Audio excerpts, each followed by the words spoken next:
உருக்கி உருக்கி உருக்கி அவங்க உடம்புல இருக்க சத்து எல்லாமே 10 வருஷத்துக்கு மேலே அந்த ஹார்ட் அட்டாக் மாத்திரை சாப்பிடக்கூடாதுன்னு சொல்கிறாங்க. தூக்க முடியல, கை அப்படியே நின்றுடுது.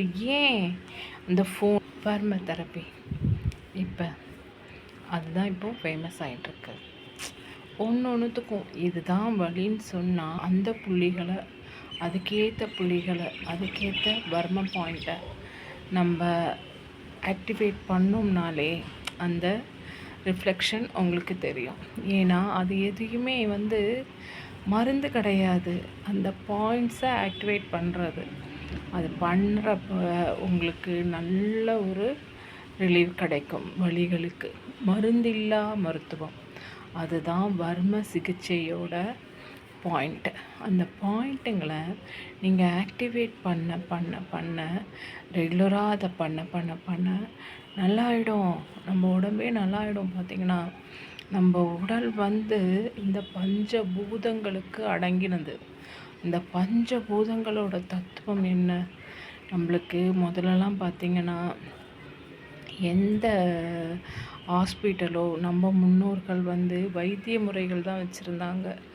நம்ம சுற்றி இருக்க, நம்ம வீட்டை சுற்றி இருக்க பச்சிலைகளை வச்சு, எலும்பு முறிஞ்சாலே அடிபட்டாலே அந்த பச்சிலைகளை வச்சு கட்டி அந்த எலும்பெல்லாம் சரி பண்ணி ரெஸ்ட் எடுக்கணும். ரெஸ்ட் எடுத்து அதை கூடுற வரைக்கும் ரெஸ்ட் எடுக்கணும். சிலர் என்ன பண்ணுறாங்கன்னா அதை இப்போது வலி, எலும்பு முறிஞ்சு போகுது, அது வலி வருதுன்னு சொல்லி அதை கட்டுறாங்க. பட் அதுக்கப்புறம் ஃபிசியோதெரப்பின்ற மாதிரி சிலது போகிறாங்க. அது அவர்களுடைய விருப்பம். பட் ஆனால் முதல்லலாம் ஒரு வலி வந்துதா, வலி இருக்கிற இடத்துல, ரத்தம் கட்டியிருக்க இடத்துல அதை ஃபஸ்ட்டு சரி பண்ணுற வரைக்கும் அந்த இடம் ரெஸ்ட்டாக இருக்கணும். அது ரொம்ப துன்புறுத்துகிற மாதிரி பண்ணக்கூடாது. அது ரெஸ்ட்டாக எடுக்கணும். ரெஸ்ட் எடுக்கிற நேரம் எப்படின்னா, அதை வலிகளை தடவி கொடுத்து, தைலங்களை வச்சு தடவி கொடுத்து அதை சரி பண்ணுவாங்க. ஃபஸ்ட்டு வலி இல்லாதப்போ தான் அதுக்கான எக்ஸசைஸ், ஒரு கையுக்கோ ஒரு காலுக்கோ அதுக்கான எக்ஸசைஸ் கொடுப்பாங்க. அதை ஃபஸ்ட்டு ஆயில் மசாஜ், ஆயில்லையே பார்த்திங்கன்னா நல்ல எண்ணெய், அந்த ஒரு எண்ணெய்க்கு மட்டும்தான் நல்ல எண்ணெய்னு பேர் இருக்குது. அந்த நல்லெண்ணெயை வச்சு நல்லா தடவி அந்தந்த பாயிண்ட்ஸை ஆக்டிவேட் பண்ணி, அந்த கை வச்சாலே அது தெரியும். அது பண்ணுறவங்களுக்கு தான் தெரியும் அது எப்படி போகணும், எப்படி பண்ணணும், எந்த பாயிண்ட்ஸை ஆக்டிவேட் பண்ணணும். அந்த மாதிரி சுகர் பேஷண்ட்ஸு எவ்வளோ சுகர் பேஷண்ட்ஸ் ஆகிட்டாங்க இப்போது. 100ல் 90% இப்போது சுகர் தான். 99 கூட சொல்லிடலாம். 1% தான் சுகர் இல்லாமல் இருக்காங்க. அந்த மாதிரி போயிட்டுருக்க இந்த காலகட்டத்தில் அதை கூட ஆக்டிவேட் பண்ணலாம். சுகருக்கு கூட ஆக்டிவேட் பண்ணலாம். ரீசெண்டாக ஒருத்தவங்களை நான் அட்டென்ட் பண்ணினேன். அவங்களுக்கு கிட்டத்தட்ட ஒரு 20 இயர்ஸ்க்கு மேலே சாப்பிட்டுட்ருக்காங்க சுகர் டேப்லெட்டு. அப்போது அந்த கை, அந்த காலெல்லாம் பார்த்திங்கன்னா இந்த தோலே ஏதோ ஒரு மேலே மேலே மேலே படிஞ்சு சொல்லுவோம்ல, அந்த படிவம், ஒரு மண்ணுனாலோ ஒரு அடி பிடிச்சாலோ அந்த அடிப்படிதல்னு ஒன்று சொல்லுவாங்க. அந்த நீருக்கு மேலேயே மண் படிஞ்சு அந்த மண்ணே ஒரு மாதிரி ரஃப்பாக இருக்கும். அந்த மாதிரி அவங்களோட அந்த ஸ்கின்னே ஒரே ரஃப்பாக இருக்குது. அதை நம்ம ஆக்டிவேட் பண்ணுறதுக்கே, அந்த உணர்வுகளை தூண்டுறதுக்கே அவங்களுக்கு 3 சிட்டிங் தேவைப்படும் போல இருக்குது. 3 சிட்டிங்லேயே முடியாது, அந்த மாதிரி ரஃப்பாகிடுது. அப்போ அந்த மாத்திரை எவ்வளவு உருக்குது, அந்த உடம்பை எவ்வளவு உருக்குது. உருக்கி அவங்க உடம்புல இருக்க சத்து எல்லாமே போச்சு. எல்லா சத்துமே போச்சு. ஏதோ வெறும் எலும்புக்கூடு மாதிரி இருக்குது. அவங்க எப்படி கொஞ்சம் கொஞ்சமாக தான் மாற்றணும். ஒரே நேரத்துக்கு மாற்ற முடியாது, ஒரே நேரத்துக்கு எல்லாத்தையும் ஸ்டாப் பண்ண முடியாது. கொஞ்சம் கொஞ்சமாக மாற்றணும். கொஞ்சம் கொஞ்சமாக மாற்றி அவங்களோட அக்குப்ரெஷர் பாயிண்ட், அந்த பாயிண்டெல்லாம், அந்த வர்மா பாயிண்டெல்லாம் நம்ம ஆக்டிவேட் பண்ணணும். வாரத்துக்கு 2 நாள் பண்ணலாம். 2 நாள் பண்ணி அவங்களோட அந்த ஸ்கின் மாற தான் அந்த காலில் தான் நம்மளுக்கு முக்கியமான எல்லா நரம்புகளுமே இருக்குது.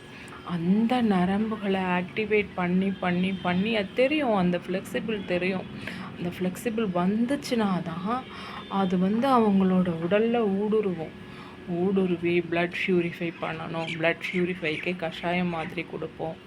அந்த மாதிரி பண்ணி பண்ணி பண்ணி ஓரளவுக்கு ஒரு 21 டேஸ் 48 டேஸ் அந்த மாதிரி இருக்குது ஒரு காலகட்டம். அதற்குள்ளே அவங்கள ஓரளவுக்கு ஒரு கண்ட்ரோலுக்கு கொண்டு வரலாம். ஆனால் இது எப்படி சொல்கிறது, இந்த ஒரு ஹார்ட் பேஷண்ட்ஸுக்கே பார்த்தீங்கன்னா 10 வருஷத்துக்கு மேலே அந்த ஹார்ட் அட்டாக் மாத்திரை சாப்பிடக்கூடாதுன்னு சொல்கிறாங்க.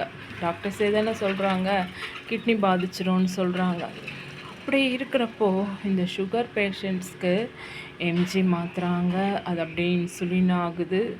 அது எப்படி எல்லாமே அவங்களோட கண்ட்ரோல், அவங்க உடலோட அந்த கண்ட்ரோல் போயிட்டு மாத்திரையோட கண்ட்ரோலில் அவங்க போயிடுறாங்க. அப்படி போயிடுறப்ப அது எல்லாமே அந்த உடல் அதுக்கு அடிபணியுது.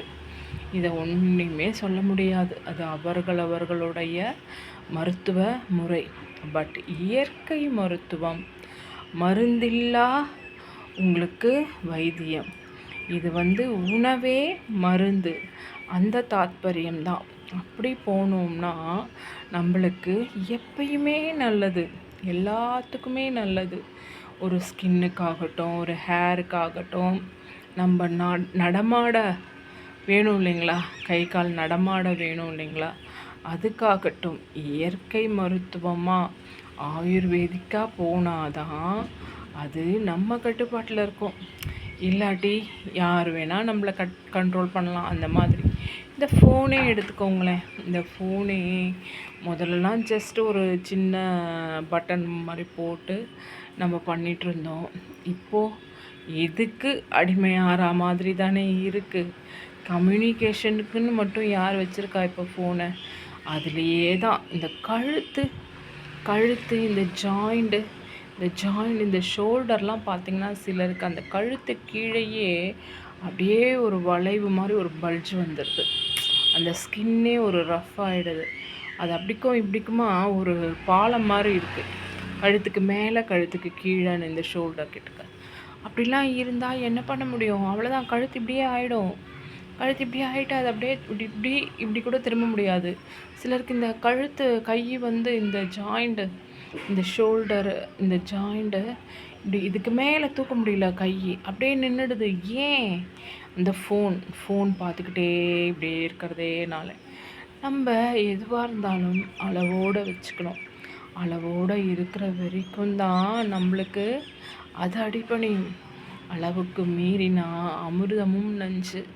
அதை நம்ம எல்லாருமே ஃபாலோ பண்ணணும்.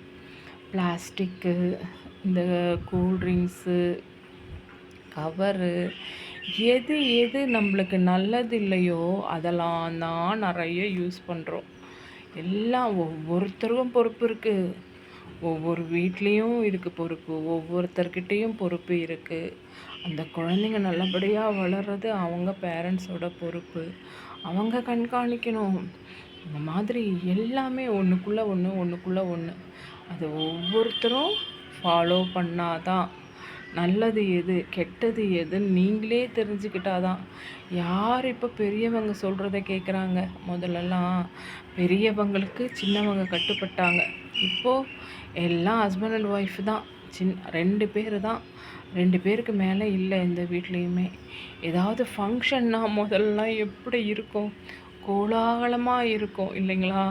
10 நாள் அப்படியே ஒரு திருவிழா மாதிரி இருக்கும். எல்லாரும் பொண்ணு வீட்டு சைடு, அந்த பொண்ணு வீட்டில் இருக்கிறவங்க எல்லாம், அந்த சுற்றத்தார், இந்த குளம் அந்த குளம் அப்படியே போயிட்டே இருக்கும். அது குளம்னு போயிட்டே இருக்கும், கிளையாக போயிட்டுருக்கோம். அது மாதிரி இப்போ யார்? 2 பேர் தான். 2 பேர் பேரண்ட் இருக்காங்க, அதோடு அந்த பசங்க, அவ்வளோதான்.